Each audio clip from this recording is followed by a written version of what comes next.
Hello everyone. Today is Thursday of Holy Week, and it's a day that we refer to as Maundy Thursday. The word Maundy means command. And so on this particular day, we remember a couple of the commandments that Jesus gave us. Today I'm going to be reading two stories to you from a book called Children of God, by the Storybook Bible written by Archbishop Desmond Tutu.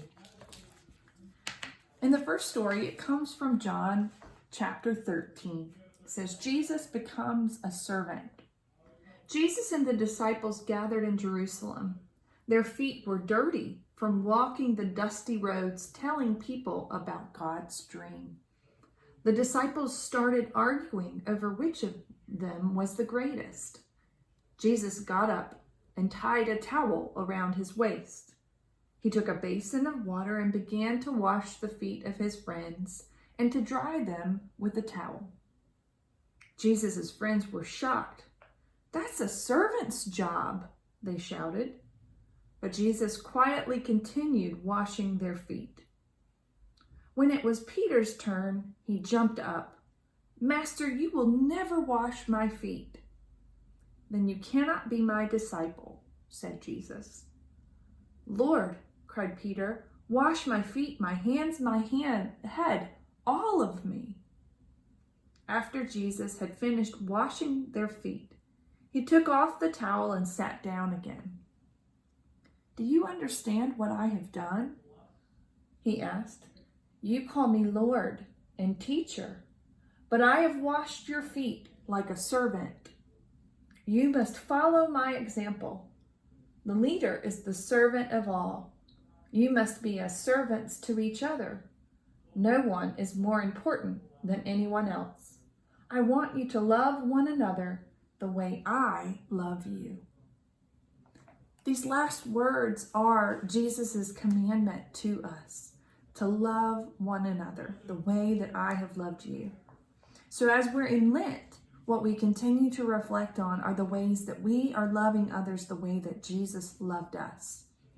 In this story, we're reminded that we are not better than anyone else, that we are not less than anyone else.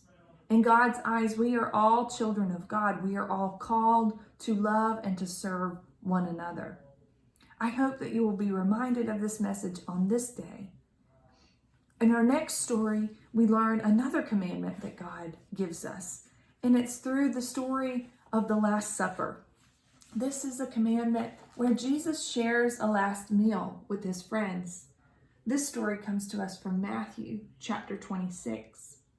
Jesus wanted to celebrate Passover and share a meal with his disciples so that he could say goodbye. By that time, many people looked up to Jesus as a great leader. This made some of the priests and the Roman rulers very jealous. Jesus knew that they wanted to arrest him and that his life was in danger. Jesus knew it was time for him to return to his Father. As they all sat around the table, he picked up a loaf of bread. After thanking God, Jesus broke the bread and passed a piece to each of them. "This bread is my body," he said. Then he took the cup of wine. Again, he thanked God and passed it around to his friends. "This is my blood," he said. "I am pouring it out for you. Whenever you break bread and drink wine like this, remember me and remember that someday God's dream of everyone caring and sharing, loving and laughing will come true." We're reminded of this Last Supper each time that we join together and celebrate communion. This Easter, this Sunday, it's actually a communion Sunday in our tradition. So I invite you to join us where we will celebrate communion together.